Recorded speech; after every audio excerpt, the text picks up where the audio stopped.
Bonjour, bienvenue dans le tirage général pour la semaine du 30 décembre au 3 janvier.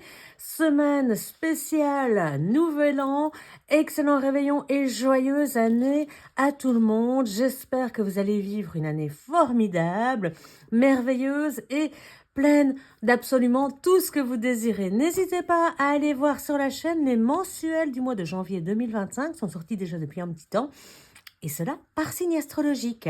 Pour cette semaine, j'ai choisi le tarot de la sorcière et de la roue de l'année. Vous allez voir, c'est en tarot noir, blanc et or, tout à fait particulier, mais que j'aime beaucoup. Je trouve qu'il est très spécifique, mais à la fois très très classe. C'est parti pour le tirage de cette semaine de transition entre 2024 et 2025. Pensez à vous abonner si ce n'est pas encore fait et à liker pendant que je mélange.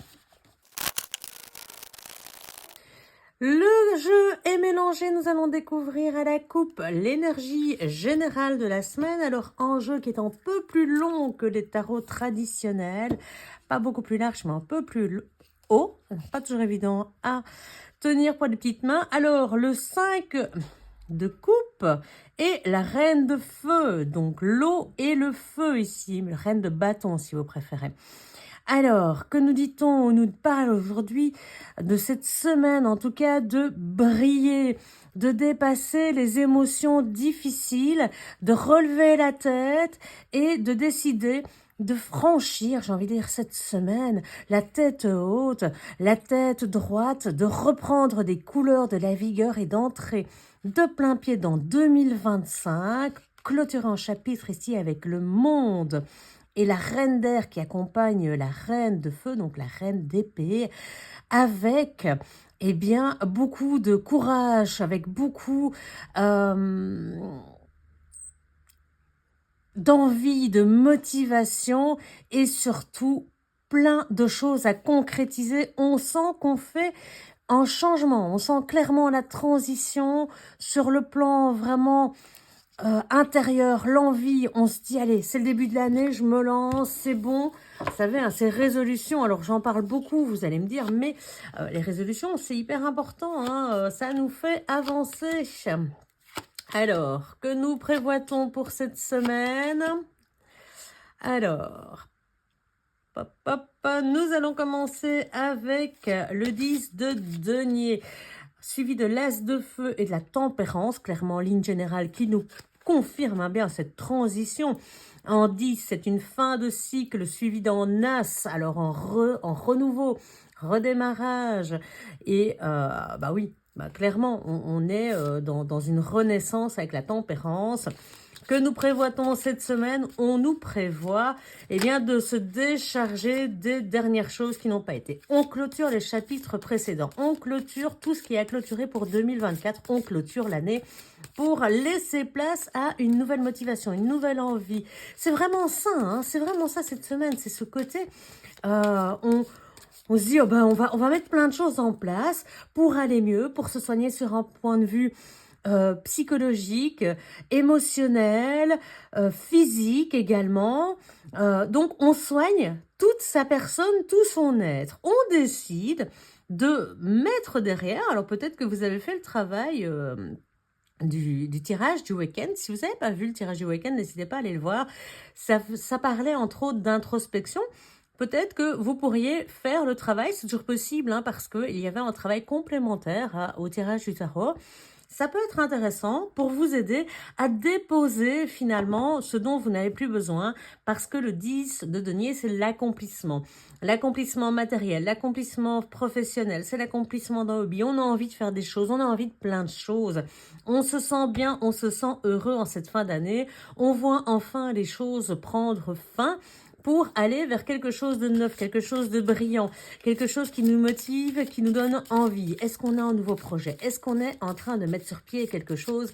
En tout cas, bien, j'ai l'impression qu'on va démarrer la nouvelle année sur des chapeaux de roue avec cette envie qui nous tient de trouver quelque chose de plus fluide, de plus agréable, de plus léger et de faire en sorte d'aller dans la bonne direction. C'est comme si on se disait, allez, on a vécu pas mal d'années un petit peu compliquées, hein. On va pas se le cacher. Je sais bien que c'est une expression que j'utilise beaucoup, on va pas se le cacher.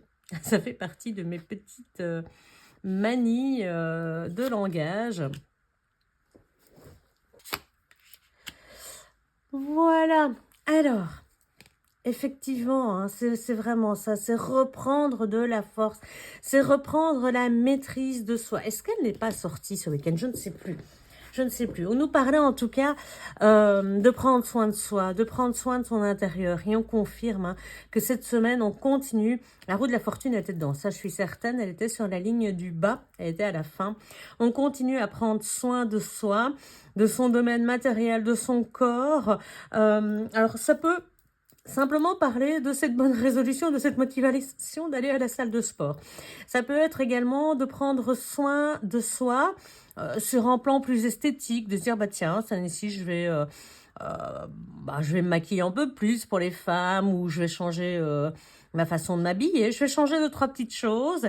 Mais surtout, ça va être également apprendre à gérer votre impulsivité, apprendre à gérer votre personnalité, à la comprendre plus profondément pour en tirer le meilleur parti. Le meilleur parti, c'est la motivation, c'est l'envie, c'est le côté accéléré. C'est la partie lion qui est en vous, qui a envie eh bien, de rugir, d'aller de l'avant.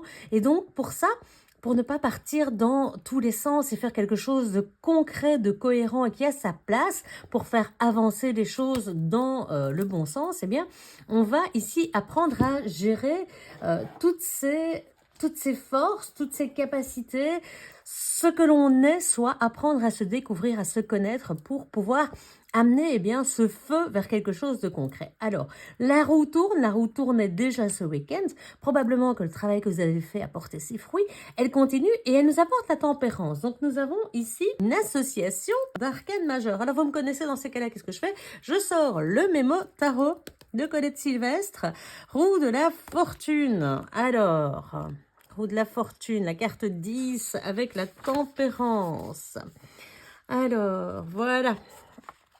Avec la tempérance. Que nous dit-on ici? Nouvelles rencontres agréables, amitiés sincères et harmonieuses. Elles sont apaisantes également, ces amitiés. Évolution professionnelle lente mais régulière et surtout rassurante. Équilibre financier. Excellente circulation des énergies, facilité d'adaptation, quelles que soient les situations. Donc, on avance vraiment vers quelque chose d'agréable. Hein. Il y a quelque chose de beaucoup plus, je l'ai dit, léger, vraiment. D'autant que est suivi le 7 d'air, donc le 7 d'épée, où on laisse derrière soi un petit peu toutes ces choses toxiques, ces personnes dont on ne voulait plus. Ça, c'est quelque chose qu'on a vu longtemps. Bien, 2025, c'est vraiment le moment où on se décide à se dire, ça y est, c'est bon, je reprends mes cartes, je laisse derrière moi ce que je ne veux plus, et puis basta, parce que la personne la plus importante de ma vie, c'est moi.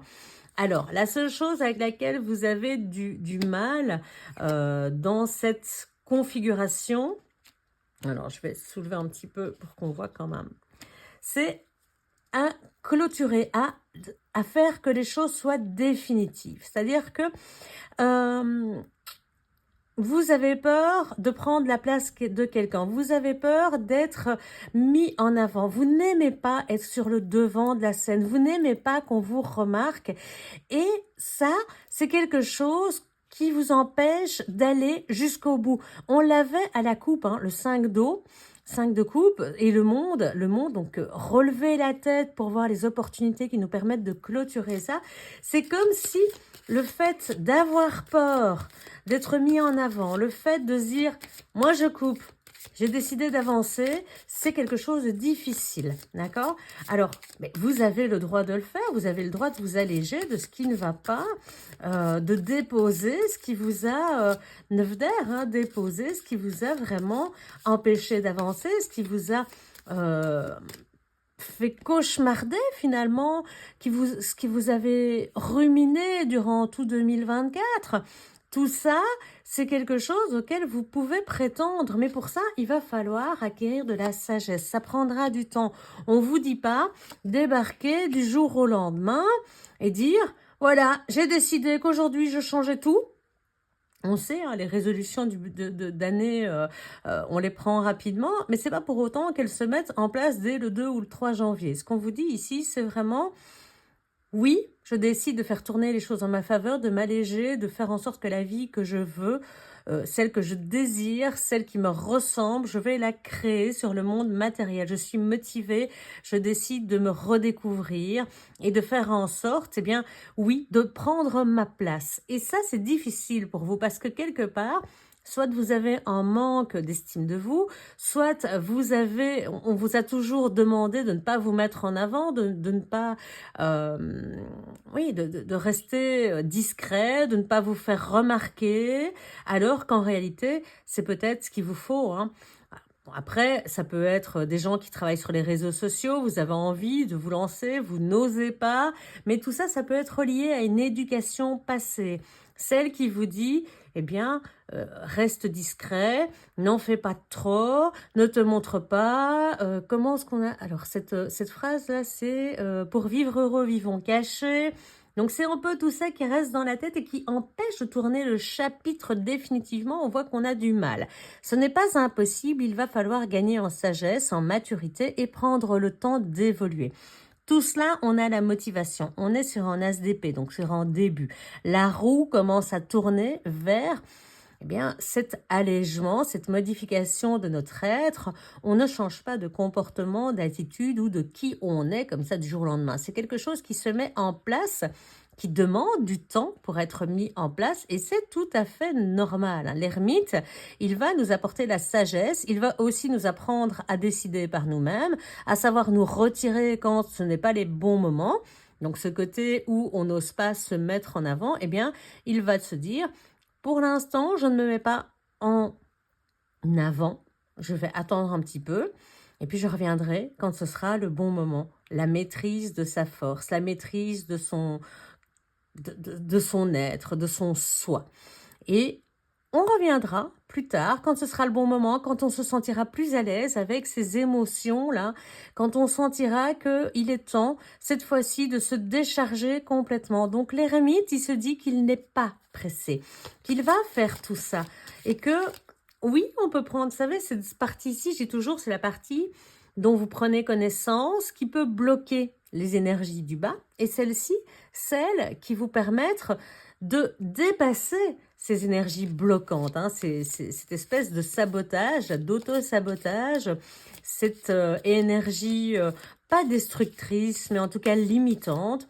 Vous avez ici la solution pour la dépasser. Et cette solution, elle vous dit, mais pourquoi devoir tout couper du jour au lendemain? Tu peux prendre le temps. L'ermite est souvent quelqu'un qui évolue dans la sagesse, qui se déleste de ses fardeaux, qui réfléchit à sa vie avec profondeur.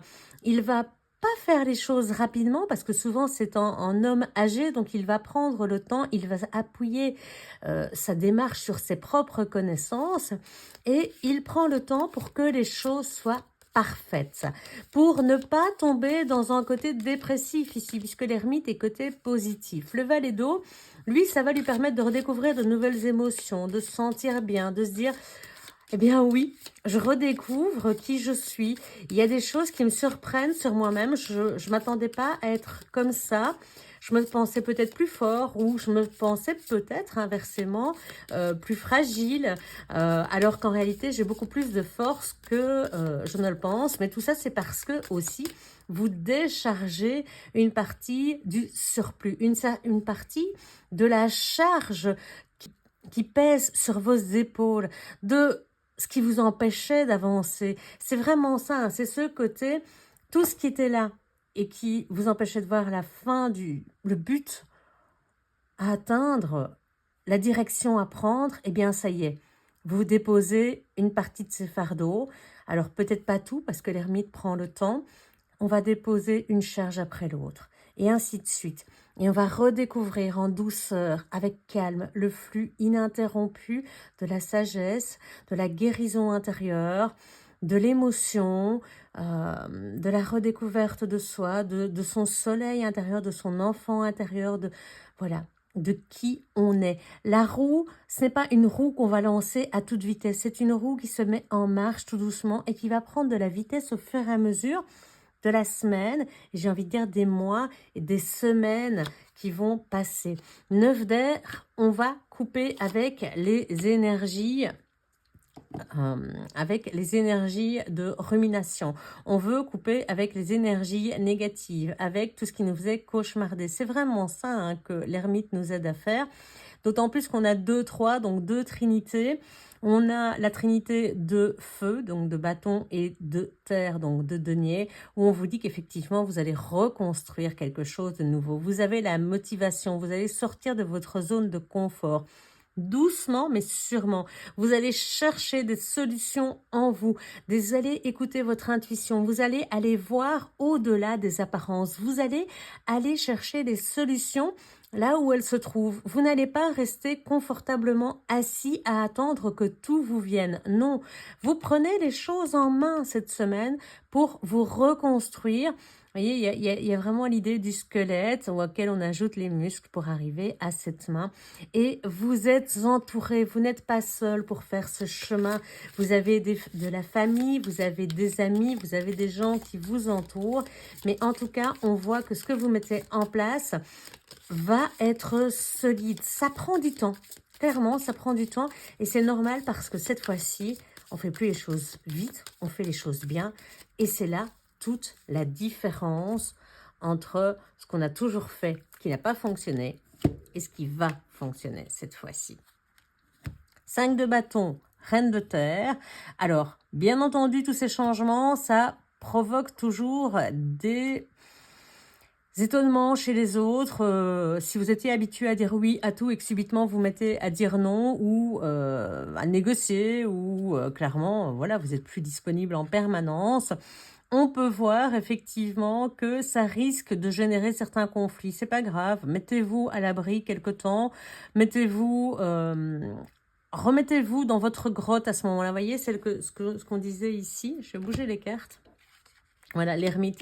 L'ermite, c'est pour retourner dans sa grotte de temps en temps, le temps de comprendre que les autres, eh bien, vous ont toujours connu comme ça et que le changement soudain, parfois, ou qui prend du temps, mais qu'est-ce qui lui arrive? Pourquoi change-t-il? Il a toujours dit oui. Eh bien, simplement, retourne dans votre grotte, le temps de pouvoir être apte à comprendre les autres, à comprendre la manière dont eux évoluent, la manière dont eux font leur propre chemin qui est différente, hein, pour ne pas vous épuiser à devoir vous justifier tout le temps. On le voit ici avec une reine de bâton qui doit gérer encore beaucoup de choses, le valet de terre également, reine de terre, pardon, donc denier. Donc, où on va passer de l'apprentissage à la maîtrise passive, tranquille, de cette gestion de soi-même, de ce renouveau, regardez le cerf, quoi, je veux dire, c'est quand même le roi de la forêt, c'est le roi voilà, de cet immense territoire qu'il gère. Il gère sa famille, il gère le troupeau, il gère la nourriture, il va gérer l'hiver, il va gérer toutes les saisons, il va avoir l'évolution constante, hein, vous connaissez un petit peu la ramure, le développement de la ramure, et donc il se développe au fur et à mesure avec calme, tranquillité et sagesse, même s'il a beaucoup à faire.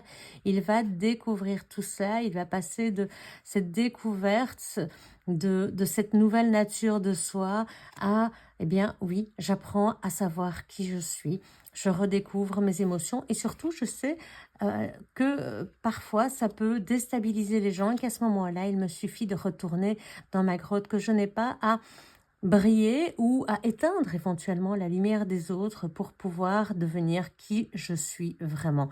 Voilà quelque part un plan qu'on met en perspective, peut-être à plus long terme qu'une semaine, à peut-être sur un mois, sur une année, voire même au-delà. Trouver qui l'on est, c'est quelque chose de très compliqué, mais c'est en tout cas un but excessivement louable et prometteur en tout cas. Voilà pour ce qu'il en est de cette semaine. J'espère qu'elle sera excellente. Encore une fois, tous mes vœux pour cette année 2025, qu'elle soit belle, formidable, merveilleuse, une excellente santé et l'abondance dans absolument tous les domaines. On se retrouve pour les prochains tirages en 2025. Très bonne semaine de Nouvel An. Ciao!